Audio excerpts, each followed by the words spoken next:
Welcome back to Awkwardish, the podcast where I try to make sense of my own brain in real time, out loud, with all you listening. Today's episode is called Why Am I Like This? Which could honestly be the title of my autobiography, my memoir, my Yelp review, daily planner, everything. This episode is for anyone who has ever looked at themselves mid decision and thought, wow, interesting choice. Or avoided opening an email because you're afraid of what might be inside. Or replayed a conversation from 2019 while trying to fall asleep. If that's you, congratulations, you're in the right place. So let me tell you guys a story. I got an email notification, just a normal little ding, and immediately my brain was like, oh no, what if it's bad? What if it's stressful? What if it's someone asking me to do something I don't have the energy for? So instead of opening it, I just didn't for days, which is bad when it comes to business emails. But here's the funny part. Once I finally opened it, replying was easy. It took me maybe 30 seconds. The email wasn't scary, definitely wasn't dramatic, or even complicated. It was literally someone saying, hey, here's the info you asked for. So I avoided opening an email for almost a week because my brain decided it was dangerous. Why am I like this? And the worst part, I felt proud afterward. Like I had conquered something. Like someone should have handed me a medal for bravery. Now let's talk about micro avoidance. Micro avoidance isn't about the risk, it's anticipation of the task. The fear of what you might find or being overwhelmed. The fear of being responsible for something you didn't ask for. It's like your brain says, if we don't open it, then whatever's inside can't hurt us. But really, that's not how inboxes work. Avoidance is a protection strategy, even if the thing you're protecting yourself from is literally just a PDF. Alright, let's go on to the overthinking Olympics. So, overthinking is your brain trying to create safety by predicting every possible outcome. It's like mental weather forecasting, except the forecast is always dramatic. Someone says, hey, can we talk later? And suddenly your brain is like, they're mad at me. I did something wrong. They're breaking up with me. The world is ending. And then you talk to them later and they're like, can you send me that file?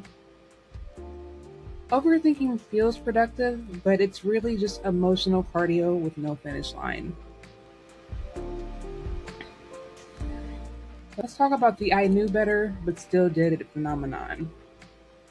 This is when you say, I'm not going to text them, and then you text them. Or you say, I'm going to bed early, and then suddenly it's 2 a.m. and you're watching videos about how bread was made in the 1600s. Knowing better doesn't mean you're ready to act differently. Sometimes you need to repeat a pattern a few times before you're ready to let it go. Oops. And sometimes you repeat it because it's familiar. Familiar feels safe, even when it's not helpful. So, I'm trying to do this awkward moment of the week thing. This is really hard for me because admitting times when I've been awkward, it's my whole brand, but it's still embarrassing. But let's go on to that. I've noticed something about myself. If I'm not consciously wearing a slight smile, my resting face defaults to, let's call it intense. And people think I'm upset or angry. I'll be standing there minding my own business, literally thinking about snacks, and someone will walk up like, are you okay? You look like something's bothering you. I am okay. I'm not upset. I'm not plotting revenge. I'm just resting. My face is resting. My face is resting aggressively. Oh, what's one why am I like this habit you're trying to understand with more compassion? Don't think about fixing it or judging it. Just try to understand. Keep in mind, telling someone to stop overthinking is the most useless piece of advice ever given. If I could stop overthinking, I would have done it already. I'm not overthinking because it's fun. I'm overthinking because my brain is trying to protect me from imaginary disasters. Sometimes my brain needs to be told, baby, calm down. We're safe. Nothing is happening. If you find that any part of this episode resonated with you, you're not broken or dramatic. Definitely not too much. You're a human with patterns. Patterns shaped by your experiences, fears, hopes, and history. Patterns can be understood. They can be softened. They can be reshaped. You're allowed to be a work in progress. You're allowed to ask, why am I like this? Without judging yourself for the answer. Thanks for hanging out with me today.